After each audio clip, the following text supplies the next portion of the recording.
Good morning বন্ধুরা, সবাই কেমন আছো? আশা করি সবাই খুব ভালো আছো। আমিও ভালো আছি। চলে এসেছি আবারও একটা নতুন ব্লগ নিয়ে তোমাদের কাছে। আর দেখতে পাচ্ছ আটা ঢালছি। আসলে গোলা রুটি করব বলে তাই আটাটা নিচ্ছিলাম বাটিতে। কারণ হলো সকালবেলা ছেলে রাতে খায়নি, সেরকম কিছু বলতে গেলে খায়নি। তো ভাবলাম ওকে একটু ভারী কিছু করে দিই, তাই গোলা রুটিটা করে দিই। তো আমি গোলা রুটি করার জন্য ওর মধ্যে একটু চিনি আর একটু নুনও দিয়ে দিয়েছিলাম। দিয়ে আমি জল দিয়ে ওটাকে ভালো করে ফেটিয়ে নিয়েছি। আর ওদিকে আমি কি করেছি, অন্যদিন না তাওয়ায় করি, আমার ননস্টিকের তাওয়া আছে, তো সেটাতেই করি। আজকে কি মনে হয়েছে আমি তাওয়াতে করব না, আমি কড়াইতে করব। ব্যাস, কড়াইয়ের মধ্যে করার জন্য আমি কড়াইটা বসিয়ে দিলাম, গরম করলাম। আর আবার কি করেছি, আজকে একটু তেলও দিয়েছি।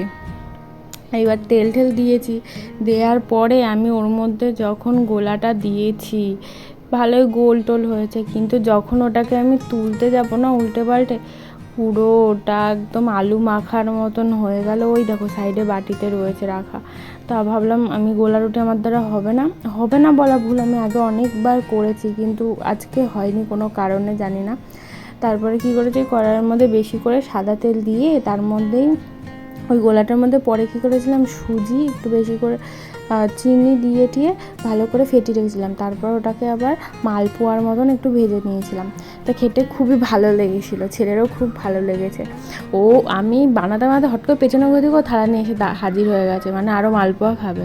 তো যাই হোক, অনেকগুলোই হয়েছিল, টুকটুক করে ও খেতে তার সকালেই শেষ হয়ে গেছিলো। তো আর আগের দিনের ইলিশ মাছ ছিল, তার দুটো মাথা ছিল, ওগুলো ফ্রিজে রাখা ছিল, তো ওগুলো বের করে রেখে দিয়েছিলাম। তো ওটা নর্মাল হয়ে গেলে পরে তখন ওটা নুন হলুদ মাখিয়ে রাখবো। একটু ধোয়াই ছিল, তাও একটু ধুয়ে নিয়ে। তো ওদিকে বিছানাটাও গুছিয়ে নিয়েছি। আর সেই কুমড়ো এনেছিলাম, কুমড়ো কদিন ধরে চলেই যাচ্ছে, একভাবে কুমড়ো খেয়ে যাচ্ছি কোনো না কোনোভাবে। তো যাই হোক, আজকে ভাবলাম যে কুমড়োটা দিয়ে আর আগে সেই পুঁই শাক রান্না করেছিলাম, দুটো না তিনটে ডাঁটা ছিল তা রয়েছে।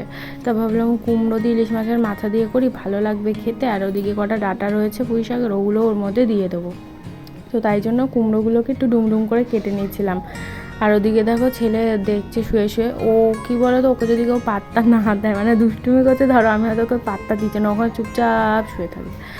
এই যে এসে গেছে, নেমে চলে এসেছে। আর এদিকে আমি ডাঁটাগুলো মাঝখান থেকে চিড়ে নিচ্ছি। অনেক সময় কী হয়, 2-3 দিন থাকলে পরে সেটা সিদ্ধ হতে চায় না, কিন্তু তার চিড়ে নিয়ে আর নেয়নি, ডাঁটাগুলো ভালো বেশ সিদ্ধ হয়েছিল।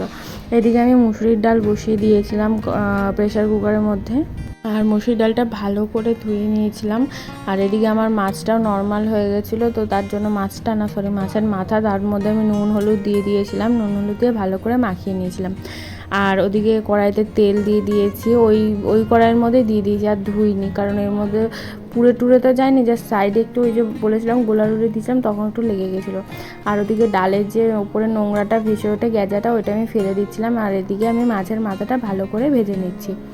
আর মাছের মাথাটা ভালো করে ভাজা হলে আমি তুলে নিয়ে ওর মধ্যে কালো জিরা কাঁচা লঙ্কা ফোড়ন দেবো, দিয়ে ওর মধ্যে আমি তরকারি মানে যে কেটে রেখেছি সবজিগুলো, ওগুলো দিয়ে দেবো।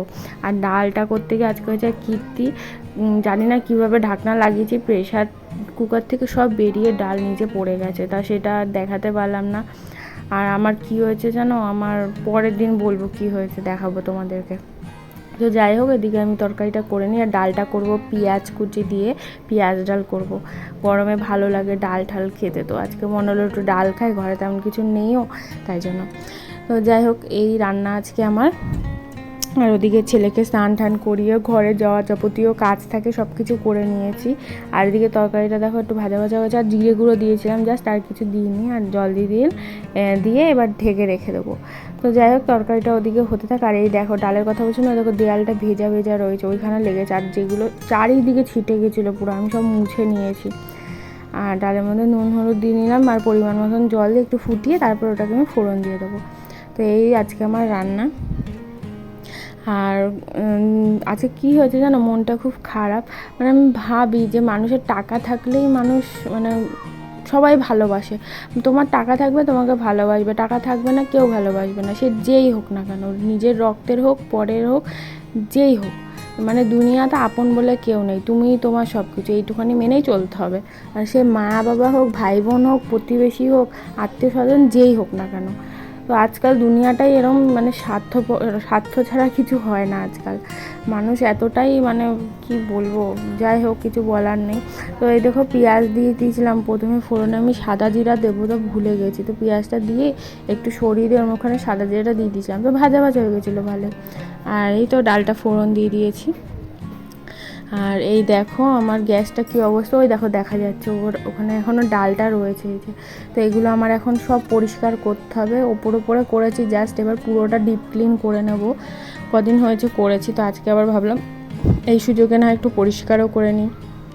এই আর সকাল সকাল ওইগুলো খাওয়া হয়েছিল মালপোয়া, তা দুপুরবেলা তাড়াতাড়ি খাওয়া হয়ে যাবে, কারণ ওগুলো খুব বেশি তো আর হয়নি, যে কটা হয়েছে টুকটাক করে খাওয়া হয়েছে। তো এই তো ওই দেখো গ্যাসের নিচেও এখনও পড়ে রয়েছে, তো ভালো করে আমি গ্যাসটাকে ধুয়ে নিচ্ছি।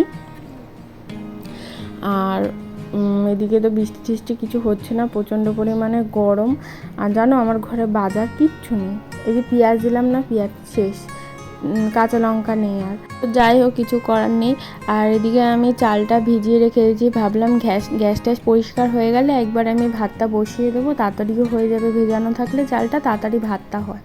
তো এদিকে আমি আবার ভাতটা বসাবো বলে যে ধোয়া ওই যেগুলো কি বলে স্ট্যান্ডগুলো থাকে ওইগুলো আমি আবার দিয়ে নিচ্ছি ওখানে, আর এখানে আমি একবারে ভাতটাও বসিয়ে নেব। তো ভাতটা হলে পরে ওদিকে আমি ছেলেকে খাইয়ে দেবো। কটা বাজে তখন, মনে হয় 12টা বাজে যখন আমি ভাতটা বসি। যা বেলা করে বসানোরও কারণ আছে, কারণ যা গরম পড়েছে, আমি এই দুপুরবেলার ভাত আর রাতের ভাত একসাথে করি, একটু যদি তাড়াতাড়ি করি না রাতে ভিজে ভিজে উঠবে সেই জন্য। আর এদিকে আমি চলে গেছি জামা কাপড় ধুয়ে, জামা কাপড় মেলে দিলাম। আর তারপরে ভাবলাম কি একটু লস্যি করি, তো আমি ওকে দিয়ে দই আনিয়েছিলাম, তারপরে ও দই এনে দিয়েছিলো, আর এদিকে আমি লস্যি করেছি, আর লস্যি করে ওকে কিছুটা দেবো, আমি কিছুটা খাবো। আর ছেলের মুখে দিলে ও কিছুতেই নেবে না, ও লস্যি তারপরে রায়তা এগুলো যদি ওকে বানিয়ে দিই ও মুখে নেবেই না, আমি যত যাই বলি। আর এদিকে একটু চকলেট সিরাপ দিয়ে নিচ্ছিলাম, আমার খুব ভাল লাগে চকলেট সিরাপ দিয়ে, একটু দোকানের মতন লাগে, কিন্তু লস্যিটা অনেক দিন পরে করছি তো একটু পাতলা হয়ে গেছিলো, তো কিছু করার নেই, ঘরে বানিয়েছি খেয়ে নিয়েছি। আর মানে ঠান্ডা জল দিয়ে করতে ভুলে গেছিলাম, ছিলও না তেমন একটা, তারপর ঠান্ডা ওই বরফ ফ্রিজ থেকে বরফ এনে বরফ দিয়ে দিয়েছি অনেকগুলো, ওকে পরে দিয়েছিলাম 2-3 টুকরো। আর ওই দেখো ছেলে ওখানে দুষ্টুমি করছে, ওকে দেবো ও খাবেই না, এত দুষ্টু। খাবি যাবি খাবে, এগুলো খাবে না, কিন্তু ভালো জিনিস খেতে ভালো লাগে না। তো যাই হোক, এ দেখো আমাদের আর্থিংয়ের সমস্যা হচ্ছিলো, সব মেশিনপত্র বডি পুরো একদম মানে শক দিচ্ছিলো ধরলে পরে, তার জন্য ও ওখানে চেক করছিলো আর্থিংয়ের কোনো অসুবিধা হয়েছে নাকি। তো মামাবাড়ি গেছিলাম, আমি চা করলো খেলাম। তো আজকে আমাদের ব্লগটা এখানে শেষ করছি। তোমাদের যদি আমার ব্লগগুলো ভালো লেগে থাকে লাইক কমেন্ট শেয়ার করে পাশে থেকো, সবাই ভালো থেকো সুস্থ থেকো, গুড নাইট, টাটা।